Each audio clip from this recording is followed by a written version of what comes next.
Thanks for joining us for 5 on 5. I'm Joe Sullivan, pleased to be joined by Senator Wyden. Senator, thanks for taking time from Washington, D.C. Me, Joe. A panel of judges at the U.S. Ninth Circuit Court of Appeals has ruled the Trump administration can deploy Oregon National Guard troops to Portland. What is your reaction to that? I'm convinced that, once again, this is part of the Trump plan to try to incite violence in our community. Our community is overwhelmingly safe. And I have been going out to the neighborhoods and the like, and people are saying, what's this all about? The federal government's got important things it ought to be doing, like healthcare and reducing fentanyl, and we might talk about that. And I just think that this is a big mistake. It is kind of a fever dream for the president to focus on Portland, and it's unnecessary, it's unwanted. How do you think this is going to end in Portland? Well, I hope that it will end safely, because that's what Oregonians want. We believe it's a vibrant community, and we want local law enforcement taking the lead, and we just don't see any evidence for marching all these federal troops in. Congressman Bentz released the following statement regarding the stoppage of SNAP benefits.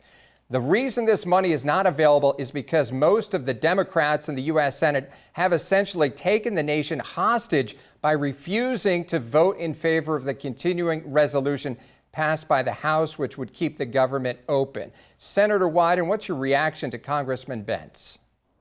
First of all, with respect to the issue, I believe that we can work on the healthcare, issue, because I work in a bipartisan way on healthcare, like with the pharmaceutical benefit managers. We got a 26-0 vote when people thought that couldn't be done. We can come up with healthcare solutions and open the government. The two are not mutually exclusive. And I think the job is always about Democrats and Republicans getting together.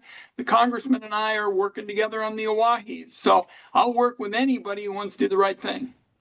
If the government shutdown drags on for weeks or months, are there specific agencies, programs, or services you believe must be prioritized or exempted?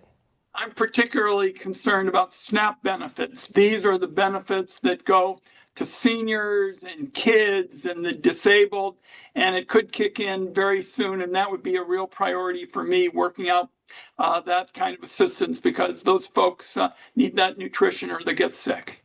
Yeah, it doesn't look good right now for that, because the Senates and Republicans have to come together on the government shutdown to get that funded. Do you think that's going to happen? I certainly am pushing for that, and I point out everywhere I go that we know how to write health care bills on the Senate Finance Committee. I was the chairman in the previous Congress. Senator Crapo is now the chair. We got that 26-0 vote. You can't, a lot of places, Joe, you can't get a 26-0 vote to go out and buy a 7-Up. So we know how to do this, and we ought to get on with it. All right. Can you detail specific budget proposals or legislation you're advancing to increase year-round forest treatment and staffing in Southern Oregon? I'm particularly focused and have been the lead sponsor of what is known as prescribed burns. And this is really the key time as we move into the colder weather. It can often be wet, and you get the scientists and the environmental folks, the industry people together, carefully controlled burns, and you deal with the load that otherwise creates big fires in the hot months of the summer. That's so important. How hard is it to get states that aren't impacted by prescribed burns on board with this? Well, the states really like it. I'm concerned that it's not getting out to a lot of the communities. It goes somehow under the Trump administration to commercial forestry interests. We've got to do better than that. We've got to get it to communities. All right, we'll take a quick break and be right back with part 2 of our 5 on 5 with Senator Wyden.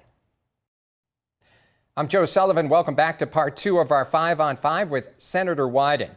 There is a potential merger planned for Nexstar Broadcasting to purchase Tegna Broadcasting, meaning that in Portland, KOBI-TV and KGW would merge. This merger would allow Nexstar to reach approximately 80% of local TV markets, when the previous FCC cap was 39%. What are your thoughts about this?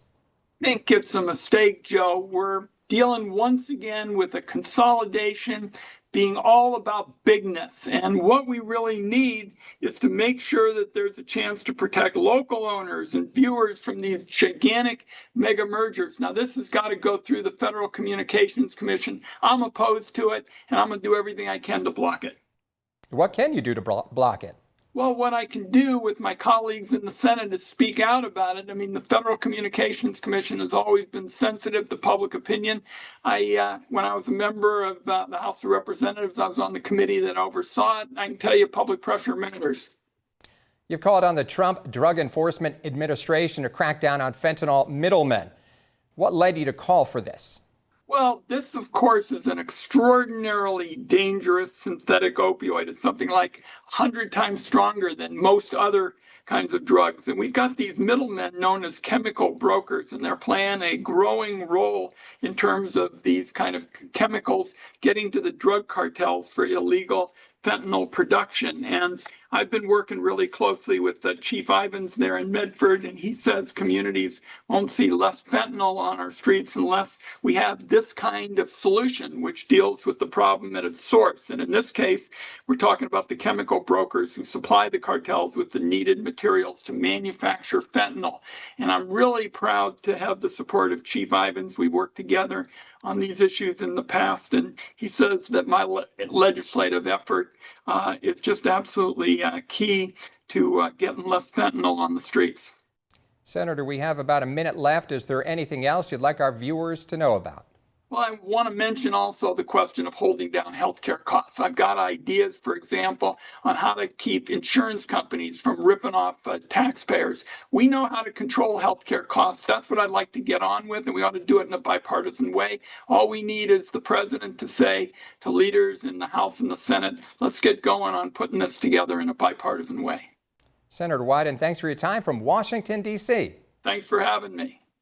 Stay with us. We'll be right back with more local news.